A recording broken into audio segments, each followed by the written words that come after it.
The Little Black Boy. The Little Black Boy. My mother bore me in the southern wild, and I am black, but oh, my soul is white. White as an angel is the English child, but I am black as if bereaved of light. This poem is quite a controversial poem, and in fact we'll explore, are there some sort of almost racist ideas here? It's very much of its time, of course. It's unlikely that William Blake had met many black people, but he, as a sort of radical person, was very much against slavery, and this poem is a sort of plea against slavery, and he's trying to address a sort of English audience. He's saying, I am black, but oh, my soul is white. So he's trying to say, isn't he, that the black boy is exactly the same as us. White as an angel is the English child, but I am black as if bereaved of light. It looks as though, you know, I'm stripped of all light or all inner awareness. Light, almost suggesting that, you know, the black boy isn't sort of fully conscious in the way in which English children are, although this poem goes on to sort of suggest that this isn't true. My mother taught me underneath a tree, and sitting down before the heat of day, she took me on her lap and kissed me, and pointing to the east began to say. So we've got a picture of him being looked after by his mother, and the mother addresses him. Look on the rising sun, there God does live and gives his light and gives his heat away, and flowers and trees and beasts and men receive comfort in morning joy in the noonday. So we have a picture here of the sort of beautiful nature that God has created. Again, an idea that comes up again and again in the Songs of Innocence, that God and the world around us, the natural world, cannot be separated, that God is in the natural world. And so the mother's explaining this to her child, the little black boy. And we are put on earth a little space that we may learn to bear the beams of love. And these black bodies and this sunburnt face is but a cloud and like a shady grove. So here's a kind of controversial bit, isn't it? That the metaphor here that the mother is talking about is that the skin, the black skin, is but a cloud, that disguising the sort of soul, the white soul underneath, almost suggesting the sort of the black skin is not a good thing, like a shady grove. It has a kind of sort of something dark about it, that their black skin. So kind of perhaps worrying connotations for us now reading it. You know, I don't think anyone would want to sort of begin to say that it's a bad thing to have black skin. For when our souls have learnt the heat to bear, the cloud will vanish and we shall hear his voice saying, come out from the grove, my love and care, and round my golden tent like lambs rejoice. So when our souls have learnt to bear the heat of God, the God being the sort of sun, as it were, that we've heard about in a previous verse, that their skins will vanish like clouds, and rejoice. They will rejoice like the lambs or Christian people. They will learn to be Christian.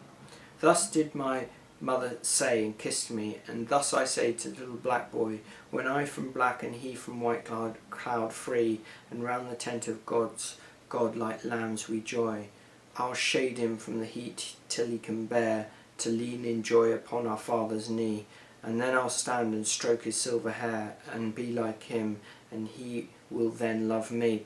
So there's a picture of the black boy sort of addressing a white boy at this point, and thus I say to little English boy. So it's almost as though he's having a conversation with an English boy at this point in the poem, the black boy, and that when they're free from their white and black clouds, in other words, when they're dead, and they're in heaven, they'll rejoice around God, the tent of God, and the black boy will shade him from the heat till he can bear to lean in joy upon our Father's knee. The black boy will protect the white boy from the heat of God, the Son of God, as it were, shining upon him. And he'll stroke his silver hair, the hair that's probably gone silver because the light is shining upon it, the light of God is shining upon it, and he will then finally love the black boy in the way perhaps he loves other white boys. The poem, I think, has its heart in the right place, isn't it? I mean, I think Blake is trying to say that, you know, black and white children are exactly the same in their souls, but I think he gets, perhaps one of the problems with the poem now is that we could put a sort of racist interpretation of him sort of saying that having a black skin is sort of almost like having a sort of black cloud around your soul. The connotations of that image are not that great. That said, towards the end of the poem, you could argue that it's not a racist poem because you know, the black boy shades the white boy from the light of God, and is clearly someone who's reached God before the white boy. He's learnt what it's like to be living God's light before the white boy. So that's almost suggesting that he's more enlightened and he knows more than the white boy because he's more aware of God, and he protects the white boy and enables the white boy to see and feel and enjoy the light of God, the heat of God. It is a strange poem, isn't it? With imagery which perhaps challenges us in many ways. I mean, I think a lot of people perhaps not really that keen to see our bodies as being like clouds that have a kind of protector, a soul within it.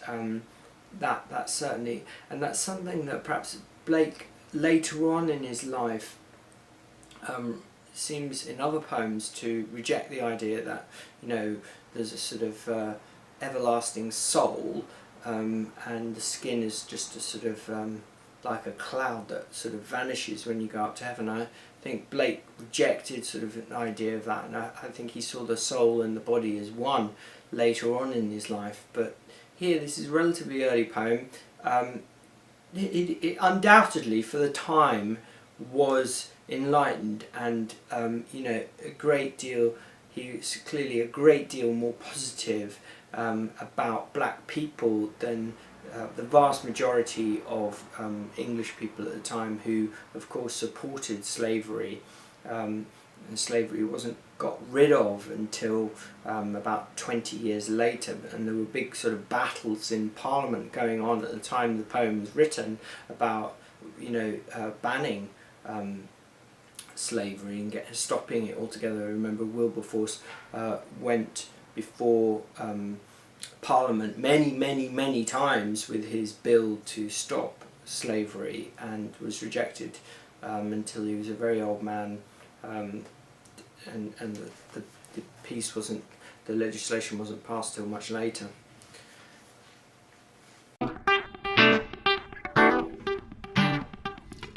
The Little Black Boy.